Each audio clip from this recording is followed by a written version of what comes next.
Napag-usapan po namin pakatapos namin kumain. Ilan na po yung... Ay, grabe! Because she's only into the... Whoa! Yeah, we all vote for Lona. Leave her what she got. Jimboy said because she's a girl.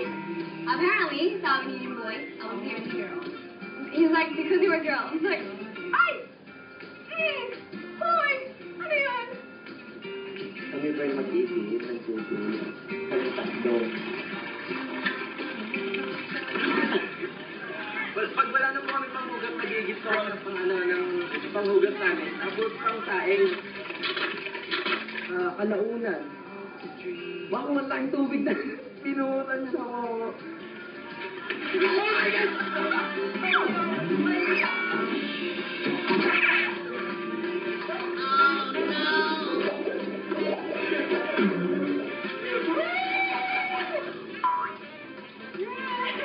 That's actually really nice, man. Ganito yung ginagawa namin naman kami. We all just had a massive water fight and just showered.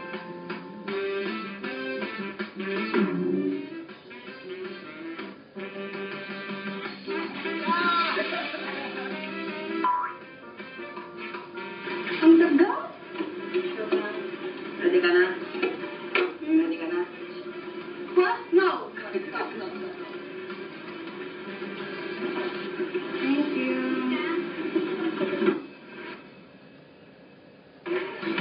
Yo, basketball, bro. Huh? You want to get on right there? Huh? Do you play basketball? Yeah, oh yeah.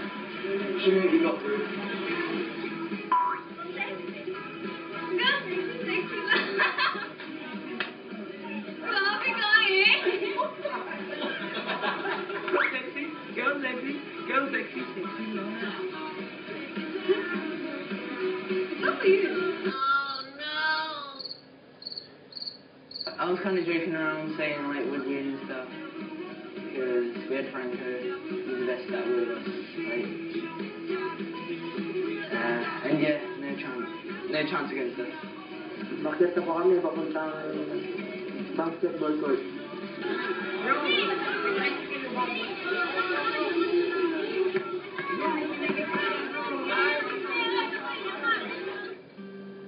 Nakita po namin yung tricycle. Noong una po, ako po talaga nakapansin nun. Tapos, napansin din po ni Jimbo yung tricycle na nakagaray sa court. Sa center po ng court. I remember that Jimboy in PBB, for his old job, apparently he had to do something with garbage. And then when he finished that, he'd get a check for his dad. Pinaghirapan ko po yun. Tsaka para sa kanila yun. So,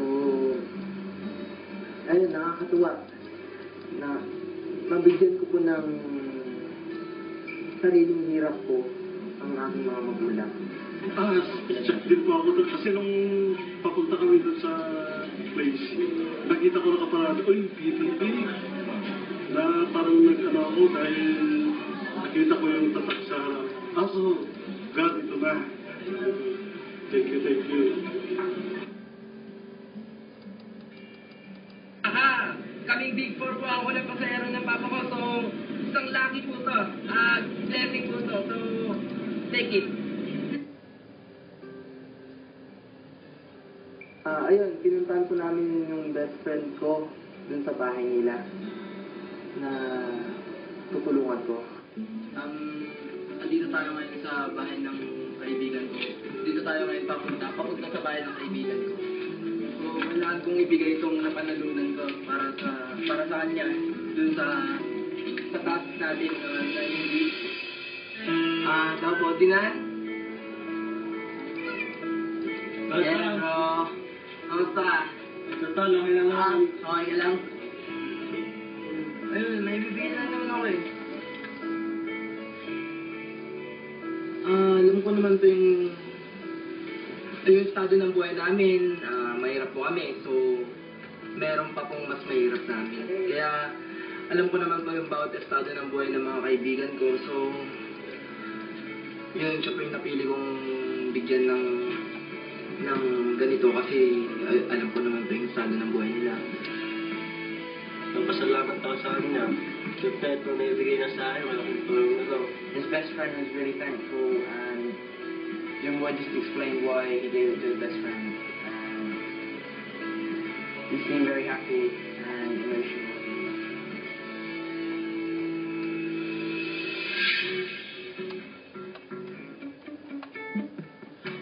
After that, we basically went to Jimboy's like hangout place where he usually goes, and his favorite food there.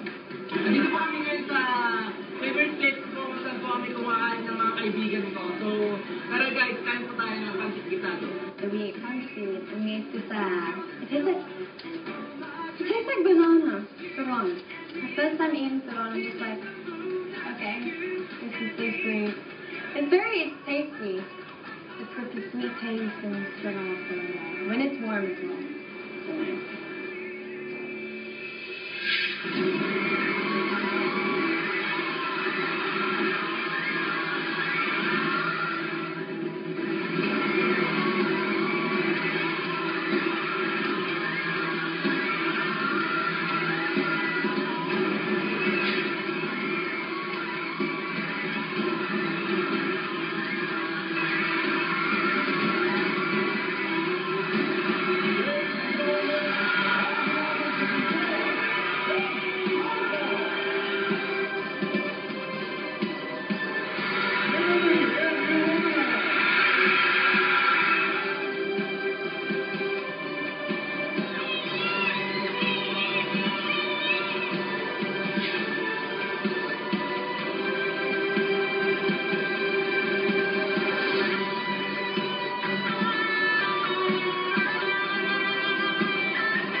Si Jimboy po, mas nakilala ko pa po. Tapos, masaya po silang pamilya.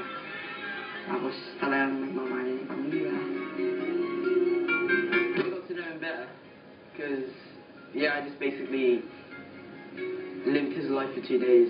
The things Jimboy done, which explains he's our worker, is that he fetched the water. He also helps out with the money for his family. It's good, because he's just helping his family. It just makes him a better person as well.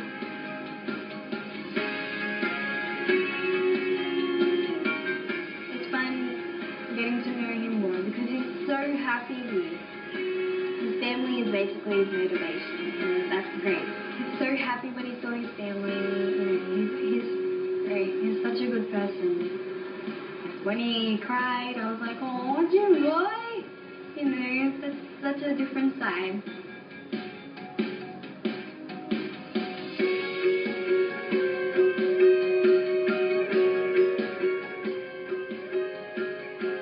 Sulit po yung 2 araw. At sobrang saya ko. Nakita ko po lahat, naipayag ko po lahat, na-share ko po lahat ng gusto kong i-share at naging open po ako sa Big 4. Tsaka nakita ko po ulit yung family ko, lalong-lalo na pa yung baby sis ko. Sobrang saya ko, parang happiest moment ko po yun na pag-uwi ko. Tsaka proud naman po ako sa mga naging experiences ko. Kasi yun naman po talaga yung mga napagdaanan ko. Tsaka hindi ko naman po dapat ikahiya yun. At siguro kung hindi po dahil dun, wala po ako ngayon dito sa kinatatayuan ko.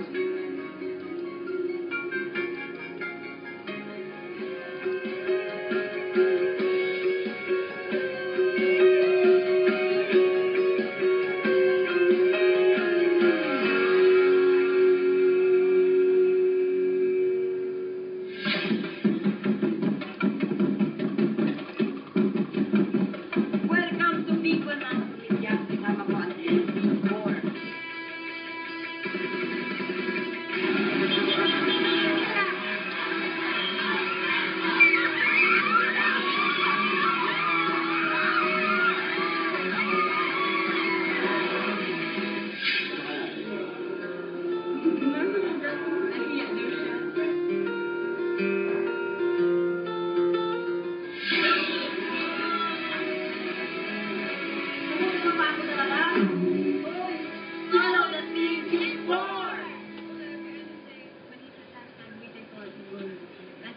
Yan.